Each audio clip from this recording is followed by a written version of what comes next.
বাগেরহাট সদরের ভিতরে মেইন আকর্ষণ আমাদের এই দড়াটানা নদী।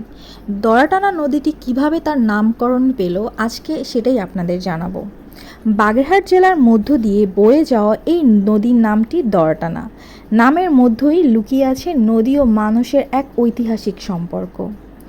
অনেক আগে এই নদীর এক অংশে নৌকা ও চলাচলে ছিল ভীষণ বাধা। তখন মাঝিরা দড়ি দিয়ে নৌকা টেনে টেনে পার হতো, আর এই দড়ি টানা কাজ থেকেই ধীরে ধীরে নদীর নাম হয়ে যায় দড়াটানা।